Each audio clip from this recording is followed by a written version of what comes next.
हाय, hello, नमस्कार आणि रामराम मंडळी. मी ॲडव्होकेट आई तुम्हा सर्वांचे सहर्ष स्वागत करीत आहे. मित्रांनो, भारत हा कृषीप्रधान देश आहे. आपल्या भारतामध्ये प्रत्येक गोष्टींसाठी कायदा आहे आणि आपल्याला प्रत्येक गोष्ट ही या कायद्याच्या चौकटीत राहूनच करावी लागते. असे कायदे हे प्रॉपर्टी आणि शेतीसाठी देखील आहेत, हे तुम्हाला माहीत आहे. आता आपण शेतीचाच विचार करायचा झाला तर भारतामध्ये किंवा महाराष्ट्रामध्ये शेतकऱ्यांच्या नावाने थोडा तरी शेतीचा तुकडा हा असतोच. यामध्ये मग अल्पभूधारक, अत्यल्प भूधारक आणि जास्तीत जास्त जमीन नावावर असलेले शेतकरी देखील असू शकतात. परंतु महाराष्ट्रामध्ये आपल्याला आपल्या नावावर जास्तीत जास्त किती जमीन असू शकते किंवा आपण जास्तीत जास्त किती जमीन आपल्या नावावर करू शकतो, याला कायद्याने काही मर्यादा घातल्या आहेत आणि या मर्यादेच्या आतच तुमच्या नावावर जमीन असेल तरच ती कायदेशीरदृष्ट्या योग्य समजली जाते. आता यासाठी नक्की कोणता कायदा आहे, या कायद्यान्वये कोणत्या तरतुदी सांगितल्या आहेत, याबाबतची सविस्तर माहिती आज आपण घेणार आहोत. मित्रांनो, मी जसं तुम्हाला या आधीच्या व्हिडिओमध्ये देखील सांगितलं आहे तसं कमेंट बॉक्समध्ये मला या कमेंट आल्या होत्या आणि त्यामध्ये या सीलिंग कायद्याविषयीची सविस्तर माहिती देण्याविषयीची विनंती मला केली होती आणि म्हणूनच या कायद्याविषयीची सविस्तर माहिती आज मी आपल्या चॅनेलवर घेऊन आले आहे. व्हिडिओ नेहमीप्रमाणेच अत्यंत महत्त्वपूर्ण झाला आहे, त्यामुळे स्किप न करता पूर्ण बघा. त्याचबरोबर नवीन व्ह्यूवर्स जर कोणी असतील तर त्यांनी ॲडव्होकेट आई या चॅनेलला सबस्क्राईब करायला विसरू नका, कारण ॲडव्होकेट आई हे चॅनेल फक्त आणि फक्त तुमच्यासाठी आहे. अत्यंत अवघड आणि क्लिष्ट वाटणारा कायदा एकदम साध्या, सोप्या आणि सरळ मराठी भाषेत ॲडव्होकेट आई या चॅनेलद्वारे मी घेऊन आले आहे. चला तर सुरू करूया आजच्या व्हिडिओला.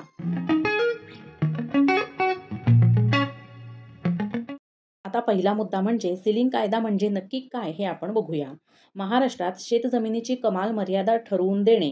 या मर्यादेपेक्षा अधिक जमीन एखाद्याकडे असेल तर ती संपादित करून भूमिहीन व इतर व्यक्तींना त्या जमिनीचे वाटप करणे, यासाठी महाराष्ट्र राज्यात महाराष्ट्र शेतजमीन अधिनियम 1961 हा कायदा अस्तित्वात आला.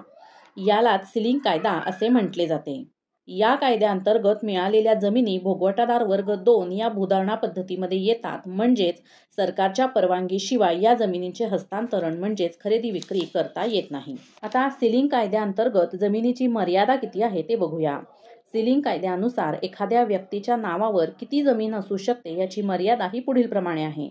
बारमाही पाणीपुरवठा किंवा बागायत जमिनीसाठी जास्तीत जास्त 18 एकर एवढे कमाल धारणा क्षेत्र निश्चित करण्यात आले आहे. बारमाही पाणीपुरवठा नसलेली पण वर्षातून एका पिकासाठी खात्रीचा पाणीपुरवठा असलेल्या जमिनीसाठी 27 एकर एवढे कमाल धारणा क्षेत्र निश्चित करण्यात आले आहे. हंगामी बागायत किंवा भात शेतीची जमीन असेल तर त्यासाठी 36 एकर ही जमीन धारण्याची मर्यादा आहे आणि कोरडवाहू जमिनीसाठी जमीन धारण्याची मर्यादा ही 54 एकर एवढी आहे. आता या सीलिंग कायद्यान्वये काही महत्त्वाच्या तरतुदी आणि काही सुधारणा 2018 मध्ये झाल्या, त्या सुधारणा कोणत्या याविषयीची सविस्तर माहिती आपण घेऊया. सीलिंग कायद्यानुसार जमिनीच्या प्रत्येक हस्तांतरणासाठी म्हणजेच खरेदी विक्रीसाठी नजराणा रक्कम अदा करणे आणि जिल्हाधिकाऱ्यांची परवानगी घेणे या कायद्याअंतर्गत अनिवार्य आहे.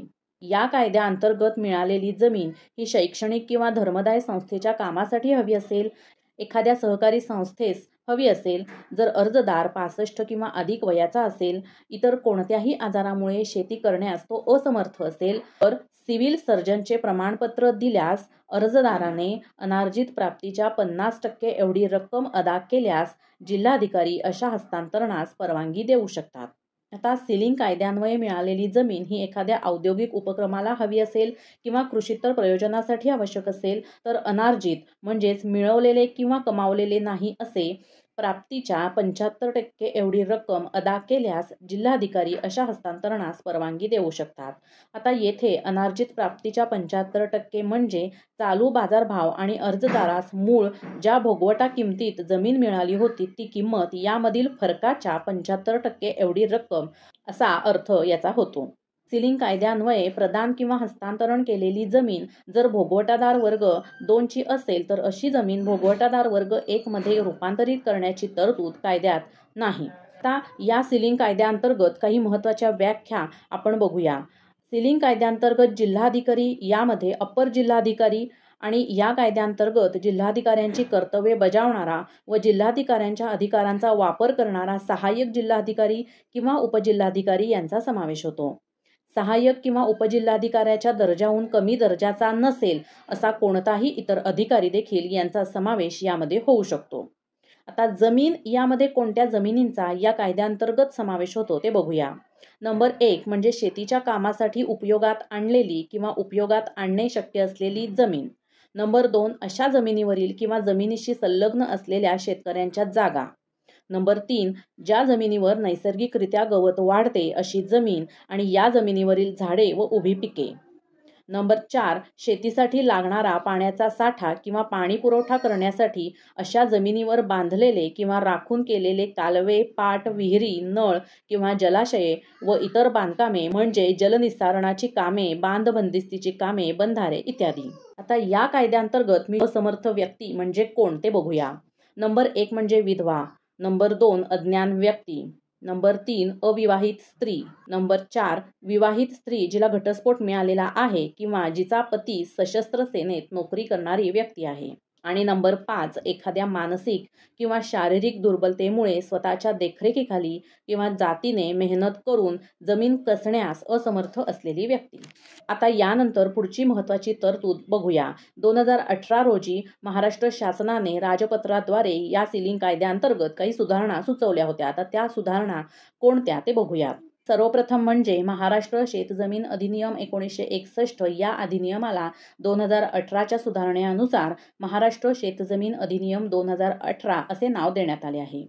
आता या कायद्याअंतर्गत कलम 29 मध्ये काही नवीन सुधारणा करण्यात आल्या आहेत. परंतु आता जुन्या कायद्यानुसार कलम 29 काय होते ते आपण आधी बघूया आणि त्यानंतर त्या कलमांमध्ये कोणती सुधारणा करण्यात आली आहे ते बघूया. सर्वप्रथम मूळ कायद्यामध्ये प्रदान केलेली जमीन ही विक्री करून किंवा देणगी, गहाण, अदलाबदल, पट्टा किंवा इतर गोष्टींद्वारे हस्तांतरित करता येणार नाही असा नियम होता. त्याचबरोबर अशा जमिनींचे विभाजन हे दिवाणी न्यायालय किंवा इतर कोणत्याही सक्षम अधिकाऱ्यांच्या किंवा प्राधिकरणाचा हुकुमनामा किंवा आदेश याद्वारे करता येणार नाही. जिल्हाधिकारी यांनी या कायद्याअंतर्गत शेतजमिनींचे हस्तांतरण करण्यास किंवा विभागणी करण्यास मंजुरी दिली असेल तर त्यानंतरचे अशा जमिनींचे परत कोणतेही हस्तांतरण करण्यासाठी जिल्हाधिकारी यांची पुन्हा परवानगी घेणे आवश्यक आहे. आता वरीलप्रमाणे सर्व नियमांचे उल्लंघन करून जर शेतजमिनींचे हस्तांतरण किंवा विभाजन केले तर ते हस्तांतरण अवैध ठरवले जाईल आणि दंड म्हणून जमिनीचे हस्तांतरण करताना भरलेली सर्व रक्कम सरकार जमा होईल. तसेच अशी शेतजमीन राज्य शासनाकडे निहित होईल.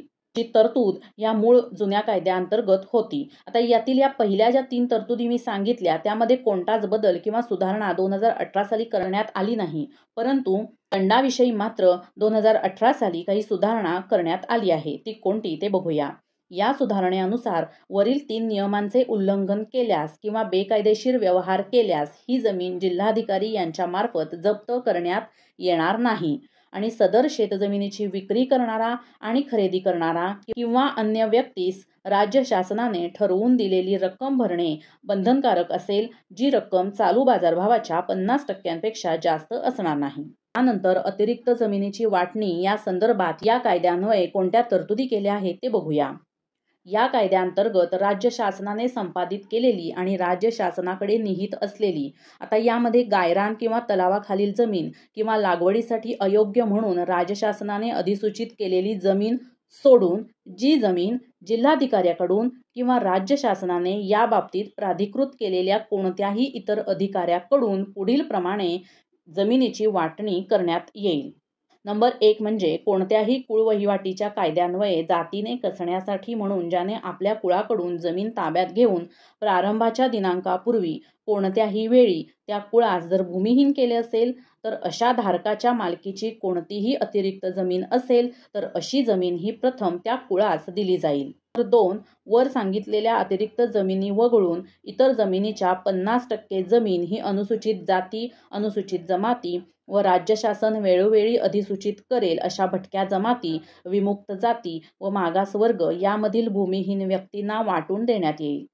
नंबर 3 या कायद्याअंतर्गत कोणत्याही शासकीय उपक्रमाला ज्या व्यक्तीने आपली जमीन भाडेपट्ट्याने दिली असेल तर अशा व्यक्तीला अतिरिक्त जमिनीची वाटणी दिली जाईल जर ती व्यक्ती वाटप करण्यासाठी असलेली अतिरिक्त जमीन ज्या तालुक्यात आहे त्या तालुक्याची रहिवासी असेल. अशा व्यक्तीचे सर्व साधनांपासून वार्षिक उत्पन्न 4,000 रुपयांपेक्षा अधिक असणार नाही. अतिरिक्त जमीन एखाद्या संयुक्त कृषी संस्थेने पूर्वी धारण केली असेल तर ज्या व्यक्तीला संस्था आपला सदस्य म्हणून घेण्याची हमी घेत असेल आणि ती व्यक्ती त्या संस्थेची सदस्य होत असेल तर त्या व्यक्तीला अतिरिक्त जमिनीचे वाटप करण्यात येईल, ती जमीन त्या व्यक्तीला देण्यात येईल. शेवटची तरतूद बघूया. या कायद्यान्वये जिल्हाधिकाऱ्यांना पुढीलपैकी कोणत्याही परिस्थितीत सिलिंग जमिनीच्या हस्तांतरणास मंजुरी देता येईल. नंबर 1. एखाद्या औद्योगिक उपक्रमाला किंवा त्या उपक्रमाद्वारे चालवले जात असलेल्या किंवा चालवले जाईल अशा कोणत्याही खऱ्याखुऱ्या औद्योगिक कामासाठी जमीन आवश्यक असेल तर. नंबर 2. एखाद्या कृषीतर प्रयोजनासाठी जमीन आवश्यक असेल तर. नंबर 3. कोणत्याही शैक्षणिक किंवा धर्मदाय संस्थेच्या लाभासाठी जमीन आवश्यक असेल तर. आणि नंबर 4. एखाद्या सहकारी संस्थेस जमीन हवी असेल तर या कायद्यान्वये जिल्हाधिकाऱ्यांना जमिनीच्या हस्तांतरणाची परवानगी देता येऊ शकते. आणि शेवटचा मुद्दा म्हणजे अपील. जिल्हाधिकाऱ्यांच्या आदेशाविरुद्ध किंवा त्यांच्या निर्णयाविरुद्ध तुम्हाला कोणतीही तक्रार किंवा अपील करायचे असेल तर महाराष्ट्र महसूल न्यायाधिकरणाकडे तुम्हाला अपील करता येईल. आता या महाराष्ट्र महसूल न्यायाधिकरणाबद्दल जर तुम्हाला सविस्तर माहिती हवी असेल ते तुम्ही मला कमेंट बॉक्समध्ये नक्की सांगा. तुमच्या मागणीनुसार मी तो देखील व्हिडिओ वेगळा असा सविस्तर घेऊन येईन. तुम्हाला व्हिडिओ आवडला असेल तर लाईक, शेअर आणि सबस्क्राईब करायला विसरू नका. त्याचबरोबर बेल आयकॉनला देखील क्लिक करा जेणेकरून माझ्या येणाऱ्या प्रत्येक व्हिडिओचं नोटिफिकेशन हे सर्वात आधी तुम्हाला मिळेल. भेटूया माझ्या पुढच्या व्हिडिओमध्ये. धन्यवाद.